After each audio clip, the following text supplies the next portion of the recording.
This episode of Capes and Lunatic Sidekicks is brought to you by Tweaked Audio. To get awesome headphones, go to tweakedaudio.com and use the coupon code Southgate to get 30% off, free shipping, and a lifetime warranty. Or you can get there through the link on our website, southgatemediagroup.com.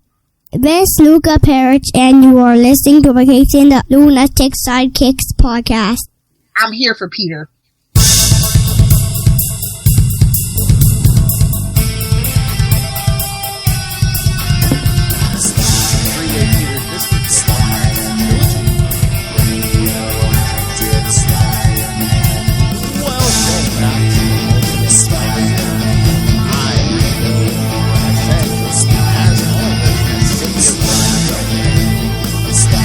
We'll help her, y'all.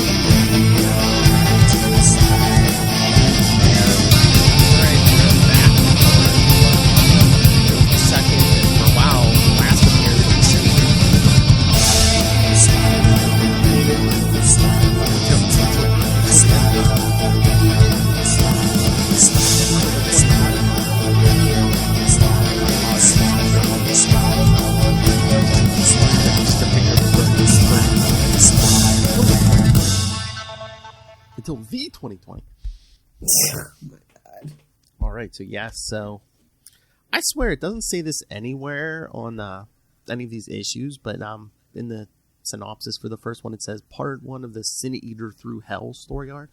Okay. Because on the cover it says something different, but okay. Even inside the issues, I don't think it says anything. Yeah, no. Because like all the issues on the cover it just says part 1, part 2, part 3. Yeah. So I get maybe again, the dumpster trilogy, who knew? Exactly. So is this just fans naming it, or is this official? Sin Eater Through Hell. But yes. Probably fans. Probably. Thank you, fans. Yes, Spectacular Spider-Man 134 through 136, January through March 1988. I love the little box where it has half Peter, half Venom. Oh yeah, the suit, yeah. That's just a cloth black. How apropos. I know. We know. We missed it, but we know. No, I know. So should we jump into these? Let's do it. We got 3 of them to get through, homie. And again, written by Peter David, so going to be getting some puns and stuff, because did you see the title of the first one? Sincere. Sin/seer. Yes, kids. They think you're cured, Stan, but they don't know you like I do. I feel like I've had that conversation before from the other side. Yes, because it opens up. Stan Carter sits silently in his room at a mental institution. He is haunted by the illusion of his alter ego, the Sin Eater, who tells Stan that they will never be separate. Never. That's what you told me. Hey, I just want to shout out Sal Buscema on pencils this issue. Oh yeah, it was his birthday. Yes, a few days ago. King of the Red Cross, man. Outside, 2 nurses stand by the door discussing Carter's impending release. They still think he is crazy. What is this, Arkle? Well, no, there's no. Well, I don't know. Is there a revolving door? They still think he is crazy and wonders why nobody visits him. Well, I think you just answered your question. Inside, the specter of the Sin Eater is angered by their mockery and suggests that Stan blow godless heathens! Holy crap! That is harsh. I know. It just suggests Stan blow them away. Oh yeah, he's cured. However, Stan won't do it, as he is intent that he has been cured. Wow, in a nearby office, a group of mental health specialists debates on setting Stan Carter free, while Dr. Costello believes that Stan is well enough to be released. His colleagues aren't convinced.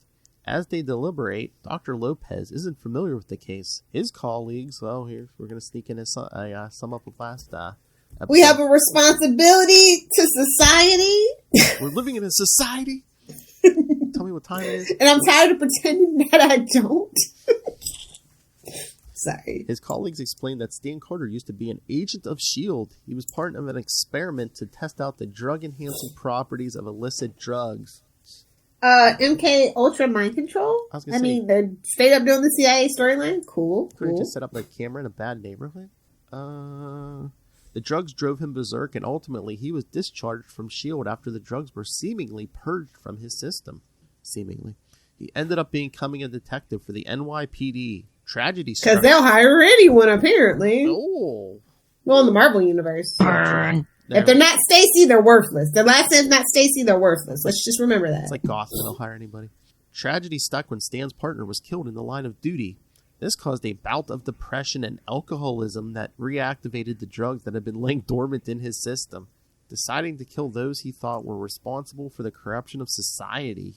Again, he adopted the identity of the Sin Eater. They then outlined his victims, Captain Gene DeWolf, Judge Horace Rosenthal, and Reverend Bernard Finn.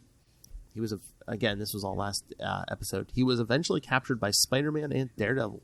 Are we not going to talk about that guy's obsession with the sports channel? I mean, he's taking Mets over Atlanta. Mets over Atlanta at any time's a bad bet. I'm just saying, whatever era you're in, that's a bad bet. I know, man. just some fun trivia in that. Sorry. That's okay. I like to let people know I know more than comics. I do a little sports ball every now and then. So yes, he was captured by Spider-Man and Daredevil, although the wall crawler seriously beat Sin Eater before his arrest. Remember that, kids. Beat him like he owed him money.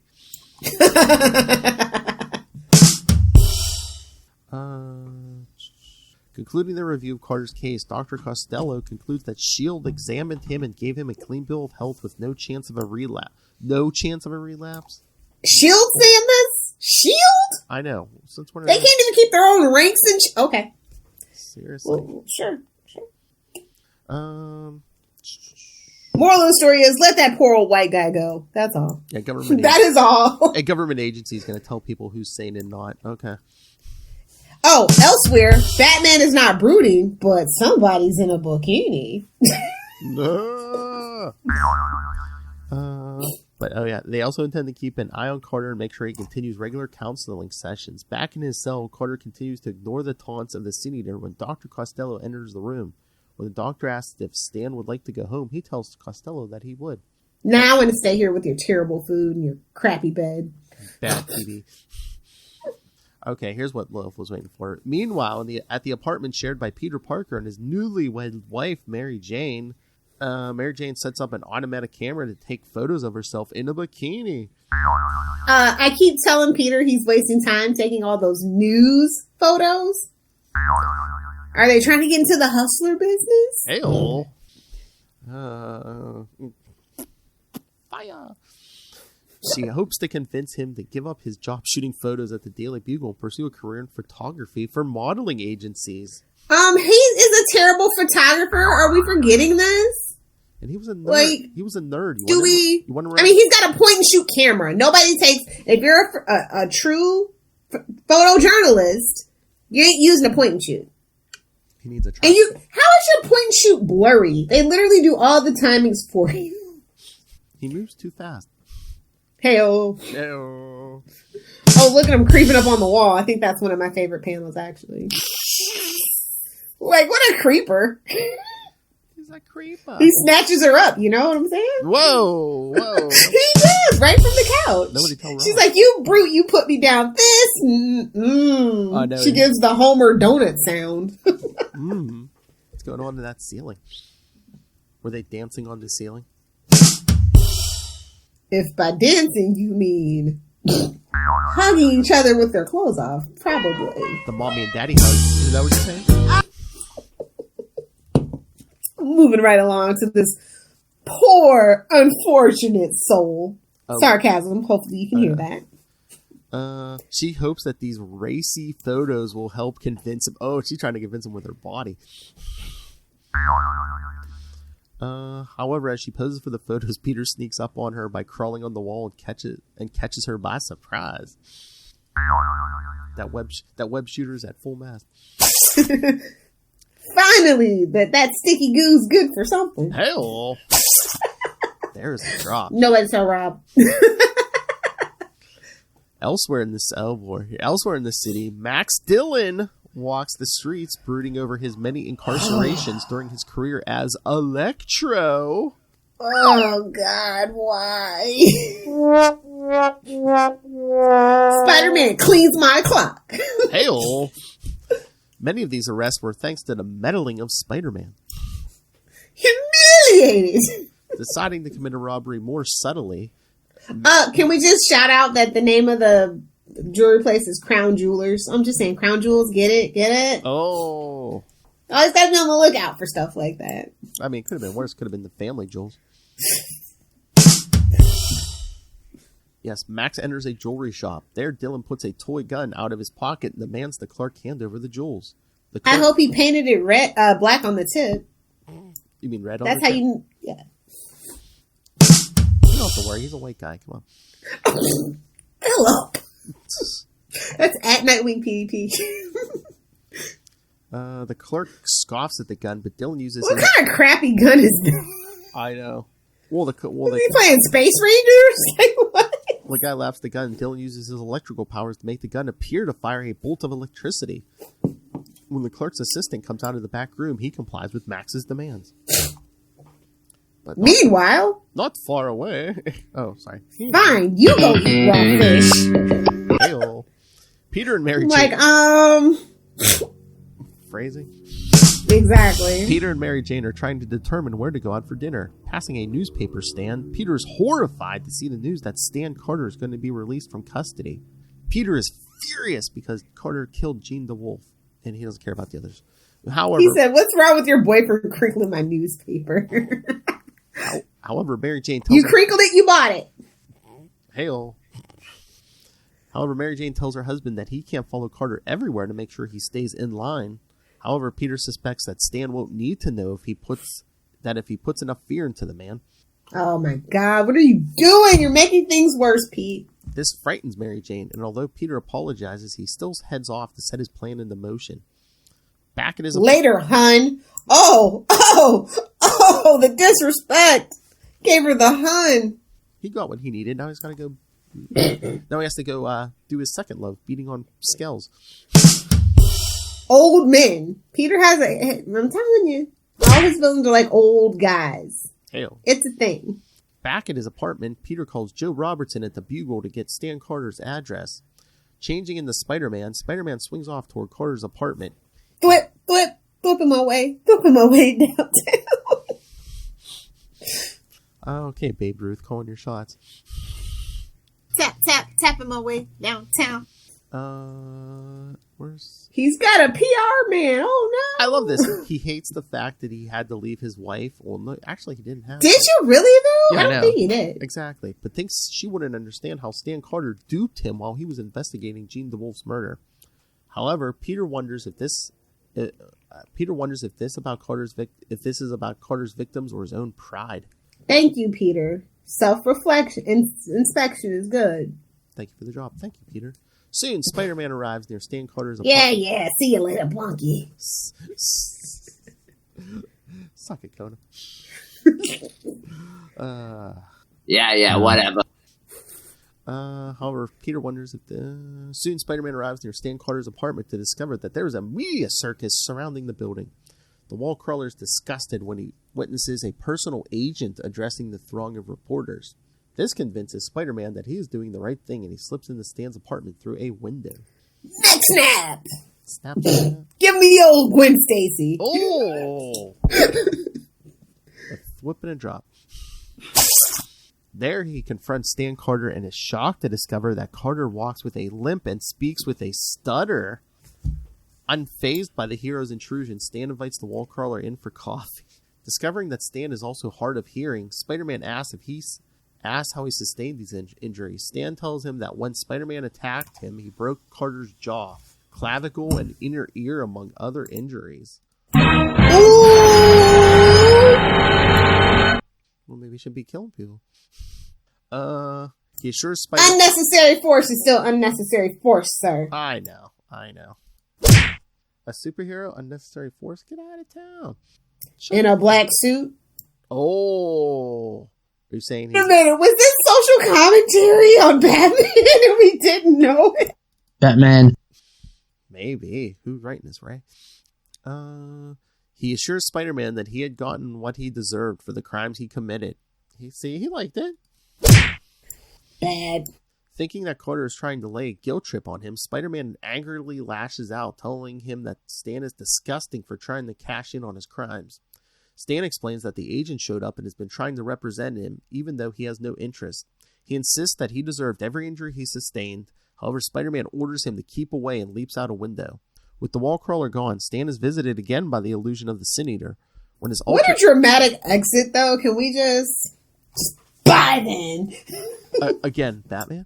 When his alter ego mocks him, Stan tries to strike at the hallucination with his cane, but ends up falling to the floor for his troubles.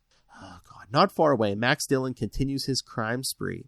After another robbery, he is surrounded by police, but keeps them at bay with his lightning gun. You know, you'd think I like this version of Electro, but sadly I do not. Meanwhile, Spider-Man is heading back home and is surprised that he feels guilty for not keeping his temper and strength in check when he was dealing with the Sin Eater. Come on, Lilith wants a drink. Come on, mention power and responsibility. He doesn't even have a symbiote to blame. Seriously. So. Coming upon Max Dillon trying to make his escape, Spider-Man recognizes him instantly. However, fearing that he might harm Dillon in the same way he injured Stan Carter, the wall crawler pulls his punch. Put on the defensive, Spider-Man is quickly defeated when Elektra realizes that he can affect Spider-Man's wall-crawling ability by nullifying static electricity in the area. Who told him this? Who gave him this tip? Science! But Max is stupid. Max stops short of killing Spider-Man, deciding to let him live with the knowledge that one of his oldest foes has finally defeated him.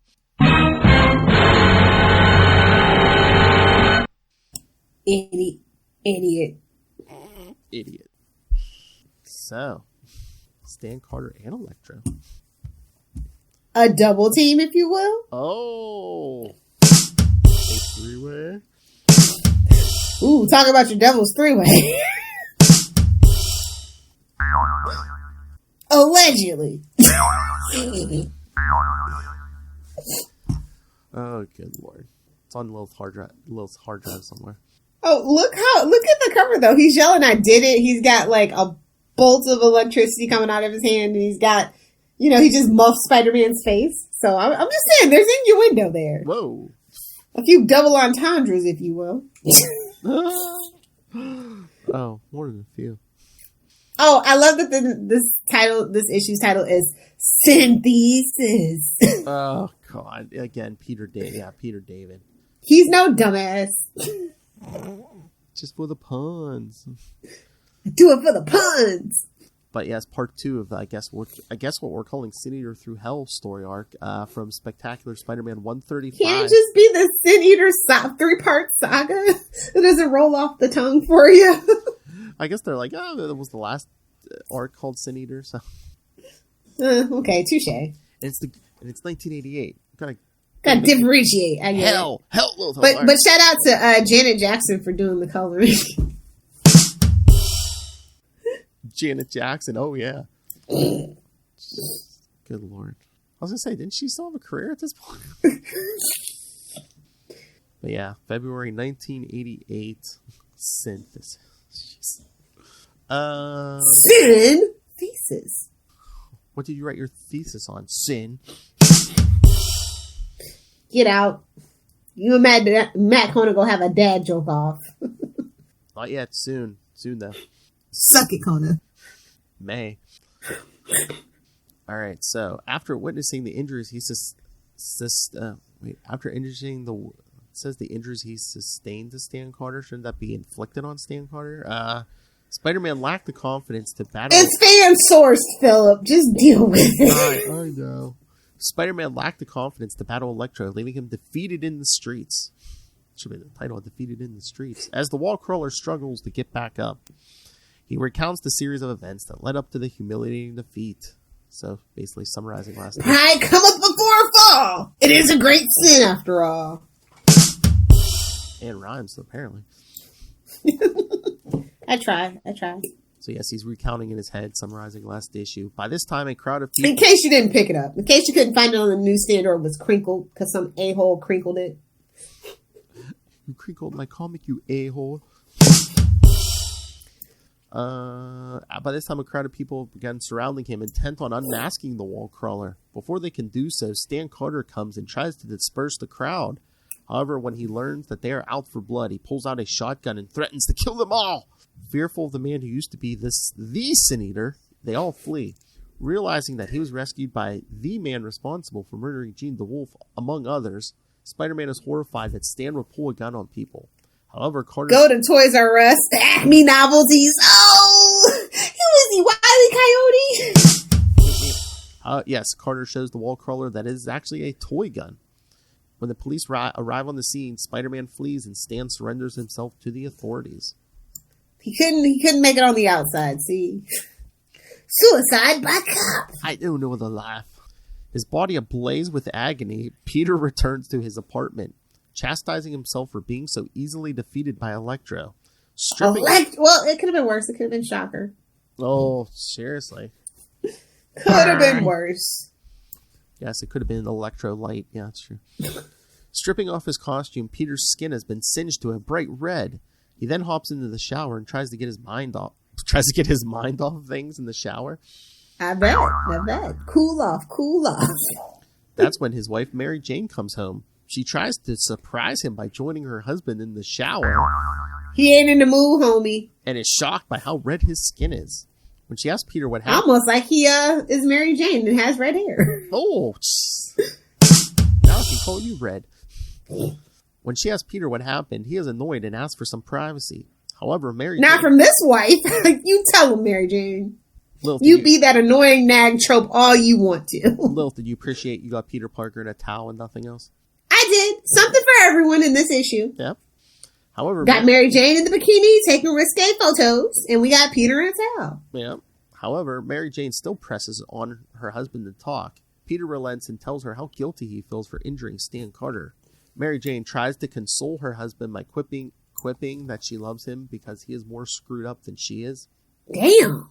Now, talk about some codependency issues that we could dive into, but we're not. So if we did a couples book, it could be The Quipper and the Thwipper. Face it, Tiger. You need to go to therapy. Suck it, Coda. Meanwhile, Stan Carter is being interrogated by Sergeant Turk down at the police station. Turk isn't... Or as I like to call him, Sergeant Turd. Oh. You mean 70s stash? Turd. I'm 12 when you need me to be 12. Turk isn't convinced that Stan is cured, especially after his stunt with the toy gun. Stan tells Turk that he had the toy gun for protection because people may want to hurt him for what he had done.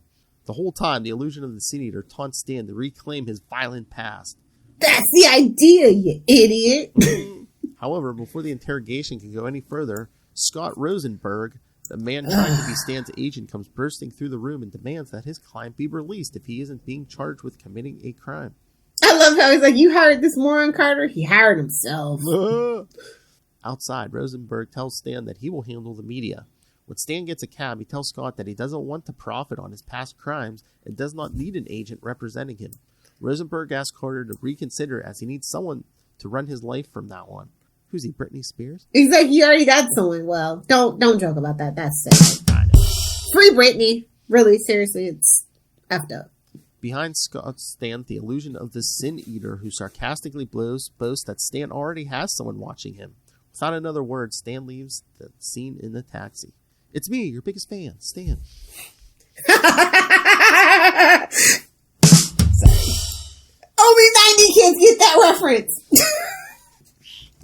Oh man, was it the Christmas episode? Saturday Night Live, Pete Davidson did like a parody of it. He was writing to Santa because Santa didn't bring him a PS5 or something. So, I forget what they used instead of Stan. But yeah, they've said it to like the music and stuff. It was pretty funny. Good for him. Good. We all root for Pete Davidson, Yeah. Dear Santa. I will find you and eat your reindeer. Hey-o. Oh, wait, that was just my threatening letter to Santa? Okay. Later, Spider-Man is in an all-out brawl with Electro, intending to avenge his previous defeat. Consumed with anger, the wall crawler picks up Electro and slams him into the ground. Oh, listen to this. I owe you for what you did to me, and you're going to pay. Stop whining. Stop struggling. It won't do you any good. Just look at that panel. I'm just saying. Subtext. And moving on. Seriously, you know how many times Lilith has done this move with the guy? Oh, the slash fit. Oh, he called him a costume cretin. I love that line. Avenges previous. Suddenly, Electro changes into the Sin Eater, who accuses Spider-Man of seriously harming him. Spider-Man tries to explain that he lost control as he backs off. Suddenly, he bumps into Electro and, in a panic, swings a punch at his foe. The blow does little to harm Electro, who then blasts Spider-Man at full power. Oh yeah, I would have nightmares of losing to Electro too, bro. In that costume, your subconscious is mocking you. I'm burning. They make a pill and a cream for that. Hey-o. Mary Jane, what have you been up to, sister? Yes, because Peter Parker wakes up from his nightmare screaming as his body feels like it is burning. Mary Jane tells Peter to calm down as she was just putting antiseptic on his burns. It's not the vaccine. Oh, nice product plug. Hope you got your shekel. Burn. Literally. Exactly. Everybody knows you should be using silver cream for those burns, but whatever. Hey-o. Burn. Somebody get Iceman over here. Hey, whoa. Three-way. Peter tells her about his enduring guilt about harming the Sin Eater. He is concerned about money and decides to retrieve his camera, which he left behind after he was defeated by Electro. Although the photos long gone. That's New York City, homie. I know. Although the photos show Spider-Man's humiliating defeat, he knows that selling them to the Daily Bugle for much-needed money. He knows Jonah will... Oh, yeah, Jonah, he's not even going to print that. He's going to put it on his wall as art. He's going to be petty. He's going to make wallpaper out of this. Mary Jane tells Peter not to worry about money, explaining that she got a modeling gig on a popular morning talk show. Not Secret Hospital, not yet. No, it's a talk show, like Good Morning America or something. You know, I know. like I just said it's not Secret Hospital yet. Not yet. Meanwhile, Stan Carter seeks to continue his career in law enforcement. However, What? Exactly. What kind of what? If you didn't think he was insane before, kids. However, well, you know, it's Pinkerton, it's Wells Fargo, it's the Brinks truck, it's fine. True. However, the desk sergeant at the precinct scoffs at the idea and tells him to try his luck at division headquarters. There, Stan is rejected as it would look bad for the police force and suggests that Stan try the private sector. However, he is turned down everywhere, much to his annoyance. Yeah, even despite desperate for work, Stan even briefly considers getting a job at a fast food joint, but decides against it once he arrives. Well, that's I want Mick cookies. So they're at McDonald's. See the little M? Yeah. There's another shekel. Product placement. Isn't this the era we actually start using actual Sony Walkman and not the Pony Walkman? I think. Just saying. Gotta pay some bills. Oh, look, and there's actually an actual Coke sign on that Coke machine. Yep. Oh, yes, because, McDonald's does have Coke. Yes, indeed. Only Taco Bell has the nerve to use Pepsi products. Hey, I liked it. I like Mountain Dew High Blast. Like I'm a Mountain Dew girl. I know that's the only good thing Mountain Dew has ever done. I did drink soda way back in the day. I liked Pepsi over Coke. Really? You're like a weirdo like me then. Well, again, it was like 20. But I like Cherry Coke over Pepsi Wild Cherry. See, it's a weird thing. Again, it's like 20 years ago. Yeah, it all tastes really disgustingly different. Yeah. Except for Mountain Dew, it actually got better. Just saying. I know when I was in high school, all the kids said it was Panther pee. Dude, it was nothing like Friday nights watching TGIF with a Pizza Hut, the Bigfoot, and some Mountain Dew. That's all I'm saying. Sleepovers with some Pepsi, some pizza, and some rented movies for the VHS. From Blockbuster. Yes! Either Blockbuster or Hollywood Video. These kids will never know! There's one Blockbuster left, and I'm gonna visit it. Or some of our grocery stores even had the the little rental places in them. Oh, really? Mm-hmm. That's cute. Oh yeah, small town living. It's so cute. The one, I think the one they in their little movie section, they even you could even rent Sega Genesises and stuff for the. Oh! Remember when you could rent games like that? Now you just you have could rent to the system or a subscription. You could even rent the system at some places. That's a lot of trust. I know, but I think somebody had to. I think they had to get a copy of your ID or whatever. But that's how easy it was to make fake IDs back then. Oh, I know. Well, All you needed was a laminating machine at that point. Well, I think that's how I played Maximum Carnage.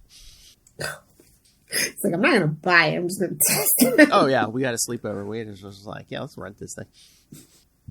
Meanwhile, curmudgeonly, several days later, who do we see watching TV? Eating sugar puffs. Sugar bear. And it's a morning show. Wonder how that ties in. While returning to his apartment, Carter is visited by Scott Rosenberg, who has come to see if Stan has reconsidered his offer of representation. The hallucination of Sin Eater also returns and goads Stan into giving in, even though it will cost him his self-respect. With no other job prospects, Stan relents. This is great. You can rob a bank. Well, he wants to go straight, Lil. Just go to Jersey, where Spider-Man won't find you, and rob a bank. That hive of scum and villainy. This is great news for Scott Rosenberg, who is booking him to make television appearances. When Scott asks but who was going to put him on TV? Like, honestly. A morning show? I mean, I can see if it was like Jenny Jones or Geraldo, Sally Jesse Raphael. Like, I can see that, but like an actual morning show, like Good Morning America, or whatever the other alternatives are. I don't know. The Today Show. Geraldo. I don't see it. When Scott asks Stan if he wants to hire a ghostwriter to help him with his book, Stan tells Scott he already has a ghost. Ha ha! Get it? He's not talking Johnny. And no matter how much you try to forget, several days later, Electro is sitting down to breakfast and planning his next move. As he plans his next score, Max Dillon watches a daytime talk show. I wonder which one. The hosts are interviewing a prominent New York fashion designer. Mary Jane is among the models, showcasing the designer's latest designs. Come on down! Watching from the crowd is Peter Parker. Oh, absolutely Regis. Oh. I love these designs. Was there somebody before Kathy Lee? Like, I don't know. Like, I know Regis and Kathy Lee was like my time, but I feel like there was somebody before her. Yeah, I think he worked in TV, not like this, but I think Kathy Lee might have been. He worked a long time in TV before he got his own show. I think Kathy Lee might have been. But that's kind of funny because, like, it's kind of like if you watch How I Met Your Mother, it's kind of a little bit true. Like, back in the day, Regis used to be all over that city. Like, you couldn't, like, turn around and not see him. So I think that's kind of what this is an allusion to, and I think it's cute. Oh, yeah. And watching from the crowd is Peter Parker, who's proud of his wife. When it's announced that the next guest is Stan Carter, Electro begins watching with interest. Hearing the host reveal that Stan Carter is planning on writing an upcoming book of his time as the Sin Eater, OJ, Peter is both disgusted. If I did it, we know for a fact he did it, okay? If OJ did it, this is how he would do it. Not that I put any thought into it, but if I did it. Peter is both... Oh, Orenthal! Peter is both disgusted and angered as Stan begins to tell about his upcoming book, The Death of Jean the Wolf. Peter Get it! Yeah, Peter slips away. Peter slips away and changes into Spider-Man. Wait, can we get a shout out to the camera guy? I think I'm in love, but with my luck, the redhead's married. You're damn straight, mister. You don't want to mess with her husband, man. He's crippling, guys.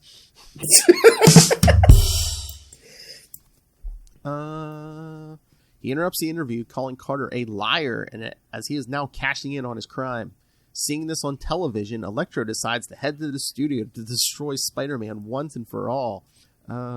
As he uses his electrical powers to speed down a subway track, Electro thinks about all the times Spider-Man has humiliated him and vows to eliminate his foe. Using like fire hydrants and stuff to short him out and stuff. Again, it's like, yeah, Spider-Man shorted him out sometimes with water, and it's like, doesn't this dude ever take a bath or a shower? Only when he's feeling steamy. Hey-oh. Yeah, and one time he touched his hands and feet together. Yeah. So he doesn't clip his toenails either, kid. Grounded his ass, literally. Can't cut them toenails, kid.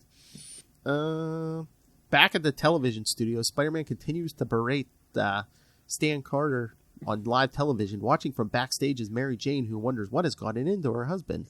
Can't blame the suit this time. Stan wonders if Spider-Man is just upset that he saved the wall crawler's life a few days earlier and asks if that doesn't erase his past crimes.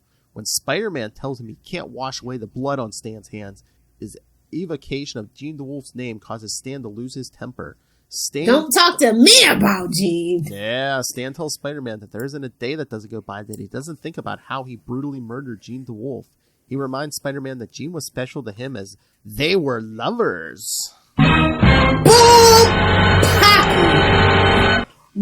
Pocky. She did have daddy. Oh, true. Touche. Exhausted, he collapses in his chair. The illusion of the Sin Eater tells Stan to kill the masked hero, having enough of this. Apparition as well. Stan yells at the Sin Eater to go away, calling him an animal. Thinking Stan is talking about him, Spider-Man realizes that confronting him was a huge mistake. This is seconded by Electro, who comes up from behind. Shut up, Will. He challenges Spider-Man to take his best shot. However, the wall crawler still has his doubts about fighting with someone without someone getting seriously injured and stands down. Electro is amused by this and mocks the wall crawler, telling him he's lost his edge before walking out of the television studio. Everybody's all confused. Stick around to find out. Here we go. Mary Jane says that the show that hired her is The Morning Show, which aired on television from 1983 to 1988. It later changed to Live with Regis and Kathy Lee. See? The Live With franchise continues, although undergoes a name change when the primary hosts are replaced.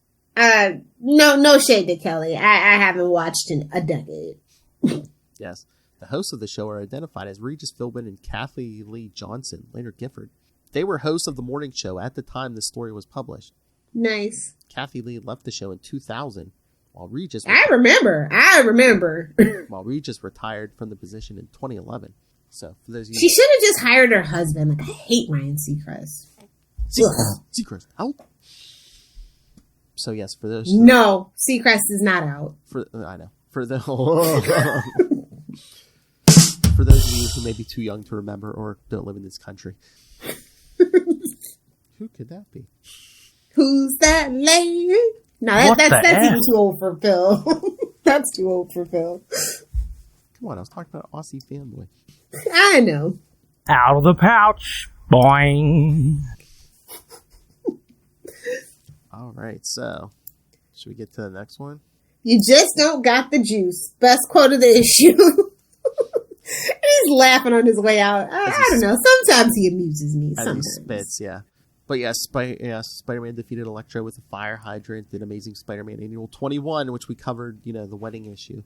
And the hands and feet thing are likely a reference to Peter Parker, the Spectacular Spider-Man 66. Oh, so close. So close. They could even did a two-parter with 34 and 35, but so close. People hurt Will's heart. She wanted him tying Electro's hands and feet together for issue 69. Come on. Duh, come on. Flipping them upside down. But let's talk about the deadly conclusion to the 3-part saga. Yes, that's right. So, Spectacular Spider-Man 136. March Showdown with Sin Eater. Sinister. I'm like, wait a minute. There's not a 6 in it. I don't think we're doing it right. No, but there's Sinister. Damn. Daily Bugle. Spider-Man. Coward. Yes. Jonah, I'm telling you, that is one of the framed pictures in Jonah's office somewhere. I need that in his podcasting studio. I swear. I was gonna say nobody tell Rob, but that's the front page Jonah pleasures himself to. It's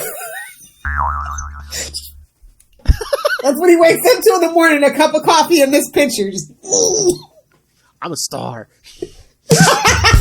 Nice. Don't get that reference? Join the Patreon. Be part of the joke. Get little hard R every month. Hard R. The hard was implied. So following his humiliating defeat at the hands of Electro on national television, Spider-Man is blasted on the front page of the Daily Bugle. Peter chastises himself for his foolish behavior that led to this embarrassment. It's then that his wife, Mary Jane, returns home from shopping. She brings him a shopping makes everything better, Phil. Not if you're Jonah. She brings him a copy of the Daily Globe that she guarantees won't upset him. When he opens the newspaper, Peter's surprised to see that Mary Jane cut out the front page story about Spider-Man. I love that panel so much. You know what? I'm making this my profile picture. Hold on. What, the look on his face, or? Yeah, with them looking through the front page all cut out. I know, there's like 2 or 3 like squares just like cut out. After she shows him everything she bought at the store. Mary Jane tries to cheer her husband up when he outright asks if she thinks he is a coward. Mary Jane tells him that Peter is afraid of himself and it is somehow associated with Stan Carter. She is shocked when Peter tells her that Carter's stutter and limp are caused by injuries he gave Stan as Spider-Man. Stuttering Stanley! Stuttering Stanley! Sorry. Gotta work my 90s kids references in there. Mary Jane suddenly makes the connection that Peter is second-guessing himself during his battle with Electro. She tries to motivate Peter to get over his unease by relating his problem to that of Rocky Balboa in the movie Rocky 3. Ooh. Rocky 2 is the best in the Rocky franchise next to Creed. And I know it's Rocky 3, not Rocky 1, but get it? Eye of the Tiger. Get out! Peter is unwilling to take inspiration from a work of fiction when suddenly the power goes out. Boy, does Deadpool have some news for you. Don't meet Gwenpool. She'll rock your world. Never meet your fourth wall breaking heroes. Exactly. Looking out the window, Peter sees that they aren't the only one affected as there is a blackout across the city. When Mary Jane suggests that Peter go out and snap some photos of the blackout, he agrees and heads out as Spider-Man. Watching her husband web sling from the window, Mary Jane realizes that both Peter Parker and Stan Carter seem to be the sanest people she knows in the whole world. What? You need new friends, homie. I know. Meanwhile, Stan Carter is sitting in his apartment struggling to dictate his story for print. He recalls the last time he saw Jean before he murdered her as the Sin Eater. It was around this time that he first started hearing the voice of the Sin Eater in his mind. Suddenly, someone calls out Stan's name, and when he looks to see who it is, he lets out a horrified scream. It is the Sin Eater apparition carrying the lifeless body of Jean the Wolf. Tired of being haunted constantly, Stan tosses the recorder at the Sin Eater, but it harmlessly passes through the hallucination. Both the Sin Eater and the lifeless body of Jean the Wolf mock Stan. Ooh, even his victim mocking him, trying to convince him that he is not cured and he has fooled everyone. They are soon joined by 2 more apparitions, Judge Horace Rosenthal and Reverend Bernard Finn, 2 of Sin Eater's other victims. The Sin Eater tries to convince Stan that there are more sinners out in the world that need to be punished. We have the Punisher for that, sir. The Punisher's out there. Insisting that the Sin Eater won't win, Stan pulls out a shotgun he has hidden under the full floorboards of his apartment. He is shocked that he still has such a weapon, and that's when the Sin Eater tells him that he has already won. On 6th Avenue, the blackout has caused a massive traffic jam. In one of the cars, a woman is going into labor, and her partner desperately tries to get her to the hospital on time. Unfortunately, they are stuck in traffic. Suddenly, Spider-Man arrives and offers to help, getting the pregnant woman to the hospital quickly. Why does this exist? It was a trope. Why does this exist? It's a trope for a time. I love, isn't this the one where she's like, oh, what's your real name so I can name the baby? And he's like, it's Poindexter. She'll name him Poindexter Man. At the hospital, Spider-Man learns that the blackout has been caused by Electro, who's taken over the main Con Edison station. That's what they should do. They should make the kid Poindexter. He goes by Dex, of course, but like, my mom named me Poindexter because of you. The new Sin Eater. You committed the greatest sin, Spider-Man, the lie. Okay, so we're going to Amazing Spider-Man 2. Electro takes over the Con Edison station. There, Sergeant Francis Torque. It said Turk before now. French turd! He's a French turd! Oui. Good Lord. Working with children here, kids. So... You know, I'm going to give it to Electro, though. That's a bold statement for a costume. Oh, yeah. Very bold. Put it right on Main Street. Literally. Yeah. He is a fancy man. I'm not a fancy man. All right, so Torque and the other officers have the building surrounded. Electro keeps him at bay with his powers. Electro then demands that the city pay him a large sum of money, threatening to cause power surges that will cause devices to explode and shut off life support at hospitals. Bowing down to his threats, the mayor of New York places a call to the governor of the state to get assistance. Meanwhile, little help, bro. Little help. Yeah, we have his demands. He wants He hit him right in the face with that sack. Oh, that comes later. Hell. We need the money. Gimme. Exactly. Look at how fat those TVs are. Look how big those VCRs are. Boy, I don't miss that part. No. Bowing to. Meanwhile, Spider-Man is on his way to the Con Edison facility, stopping long enough to prevent some children from looting a store. I think they're all just little people. They're not children. What is this, Gotham? I know. Well, it's the trope. It's like, oh, big bad Spider-Man beating on some kids, man. You afraid of adults now. Before he can face Electro again, he needs to resolve his feelings about Stan Carter. Luckily, Carter's place is on the way to the power station. Whipping his way downtown. There, the Spider-Man apologizes to Stan for crippling him, as he had no justification for doing... Well, I wouldn't say no justification. No matter what Stan had done as Sin Eater. Stan then reveals that his stutter and excessive force is excessive force, and that's the point. At least he feels bad. Stan then reveals that his stutter and limp are actually a psychosomatic side effect from his injury. He can relate. Peter can relate to psychosomatic, though. I'm just saying. His whole career is psychosomatic. Exactly. As though his own guilt prevents him from getting better. He encourages Spider-Man to stop holding back and stop Electro. Spider-Man is relieved and goes off to do what needs to be done. And so does Stan. With the wall crawler gone, Stan puts on his Sin Eater mask, intending to do what he feels needs to be done. Soon,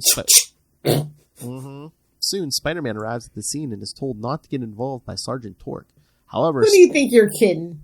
I know. Have you never run into a mask guy before? However, Spider-Man refuses to stand down, inviting the officers to shoot him if they want to stop him. Luckily for the wall crawler, the NYPD officers hold their fire as he leaps past the police barricade. They're probably like, look at this psycho kid. Hey, Spidey, you gonna beat up on Electro? You bet. Hey, Spider-Man, you just won the Super Bowl. What are you gonna do? Beat up Electro. No. You gonna commit some vigilante violence, Spider-Man? You bet, kid. So yeah, the cops are probably like, yeah, we'll let them beat each other, and whoever wins, we'll just blast them. Inside the power station, Spider-Man confronts his old foe, insisting that he is not afraid of him this time. When you get a Judy Garland drop? Like, who is that for? I know. I'm like, what? When Electro fires a bolt at the wall crawler, he doesn't even flinch when the bolt strikes right next to him. Spider-Man then challenges Electro to fight him hand-to-hand to prove who is superior. Ooh. Oh, but also, he throws the line back at him. Maybe you just don't got the juice. Get it? Juice is on the loose! Ooh, another OJ joke. We might... Don't cancel us. Don't cancel us, please. We're old. Don't cancel us. This was a few years before the Bronco chase. Spider-Man continues to stand his ground as Electro continues to try and unnerve him with electrical bolts. Outside, hey, doesn't this kid look like the Buddy doll from frickin' Chucky? That haircut. The good guy doll. Problem child. Mixed with the Cabbage Patch, to be honest. And his shirt says, I'm with stupid. I'm like, no, you're stupid. You're wandering around in New York during a villain fight. You get everything you deserve, and you should be in school. Thank you for bringing that up, Sin Eater. It's night, isn't it? What do you mean in school? It was daytime. It looked pretty dark when the lights went out at the Parker apartment, didn't it? I guess. And Stan's sitting there, like, dictating by candlelight. I guess. Oh, he got him one. Here we go. Outside, the police are stymied, while behind police lines, a young boy named Skip tries to sneak past the police and get a close Skippy? Look. Well, choosy moms choose Jif, so suck it, Skippy. We're not sponsored, but I do welcome a corporate overlord. I need a mic upgrade. She loves peanut butter. How do you think she gets all them dogs to take their medicine? Spoonful of sugar. Am I supposed to get my medicine soon? Well, I'm drinking Monster because it's not yet 12 o'clock. There's a monster in your mouth, kids. If it wasn't for this pandemic, I would have came up there and smacked you upside your head. Give me the old Peter Parker, hey? Give you old Salbu shimmer right hook. Speaking of right hooks. Yes. Well, more like, making it rain. Oh. So Skip tries to get past. Yes, the police get a closer look at Spider-Man. Unfortunately, as he enters a dark alley, he runs into the Sin Eater. While the Sin Eater holds Skip hostage, Electro decides to try and defeat Spider-Man in hand-to-hand combat. Oh, yeah, that's going to work. Idiot. You got one thing going for you, kid. Pride cometh before a fall. Ultimately, Spider-Man tricks Electro into defeat by smashing a water pipe. He just drenched him. Heyo. Right in the Smash face. it. Smash it. Look at the panel where it says wham and he goes flying. Oh, what a waste of butter. I love it. He's like, all right, I'm back. As the electrified villain dodges the water, he steps in a pile of webbing on the floor. Whoop, whoop, whoop, whoop. One of those. This allows Spider-Man to get close enough to Electro and knock him out with a single Sal Buscema punch. Outside, the Sin Eater tosses the child away and attempts to open fire on the police. The officers respond by opening fire, gunning down the Sin Eater. Seeing his former colleague getting riddled with bullets, Sergeant Torque orders his officers to stop firing. Spider-Man exits the building and hands over Electro to the authorities just in time to see the Sin Eater slide down the wall. Get it? His name's Stan, the ultimate fan, and he killed himself because he couldn't get enough attention. You get it? No, I'm kidding. Wait a minute. Did Eminem still stand? Rushing to his side, Spider-Man removes the Sin Eater's mask. As the hallucination of his alter ego fades away, Stan's dying words are to tell Spider-Man that the Sin Eater needed to be killed in order for Stan Carter to live. I think that's how that works. In the aftermath of the shootout... His gun wasn't even loaded! Yep. In the aftermath of the shootout, Sergeant Torx checks the Sin Eater's rifle. When the wallcrawler points out that Stan thought the Sin Eater was a separate entity, Torque points out that Stan got the last laugh on the Sin Eater as the rifle was not loaded.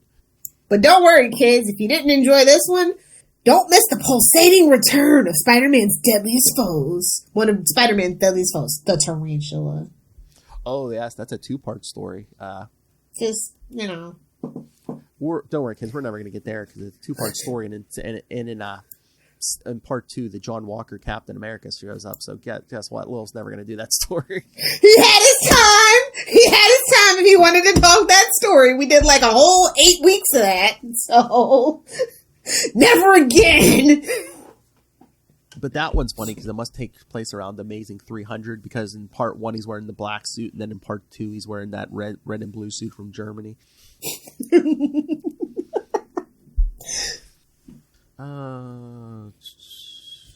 yeah, that's the thing that happens. Just looking at some of the notes if there's anything.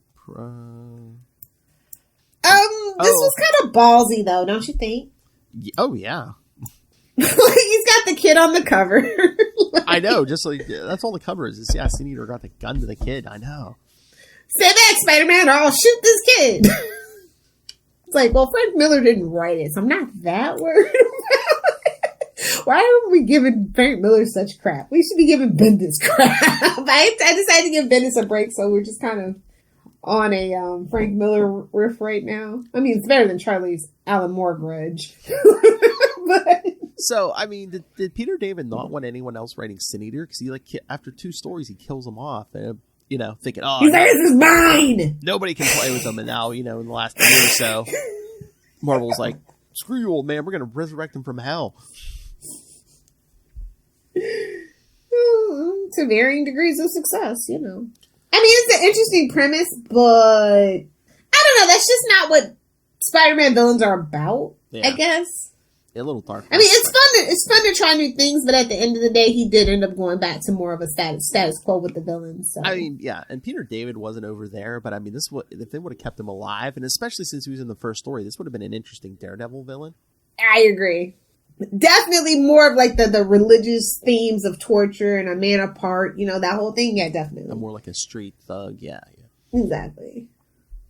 Yeah, it's it's a solid B plus for me. I really enjoy the art. Like it really pops, and it's a good mix of action and dialogue. Yes, it's got a good pace, but again, it's Sin Eater. I know. Again, so like at the end of the day, it's still a Sin Eater story. So it could never be an A. Think about this interesting thing. Like I said, put him in Daredevil, and he should have been in like the Anno Senti era of Daredevil.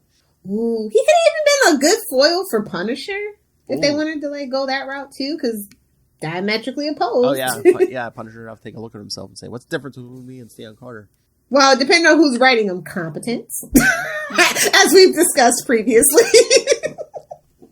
Exactly. Oh, but yeah, put him in Daredevil. But give him to our buddy DG Chichester. This is DG Chichester, and you're listening to the Capes and Lunatics podcast. Yes. And don't you forget it.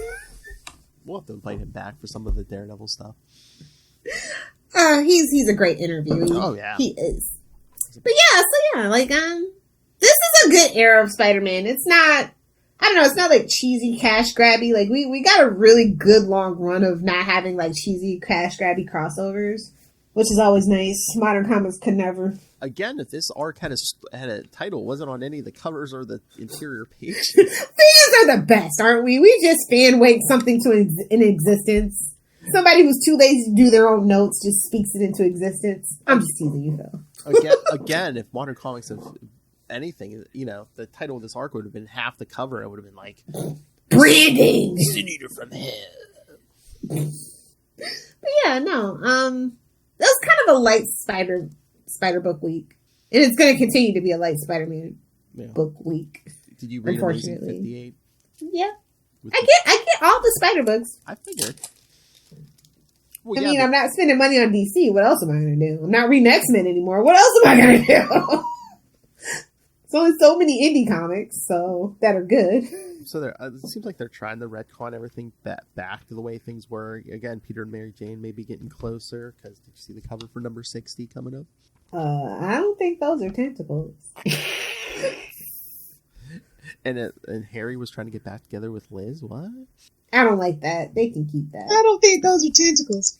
But again, I just wonder. We'll see though. Like I'm interested. Like I would be happy to go back to the status quo and not bat an eyelash about it. It was all a dream.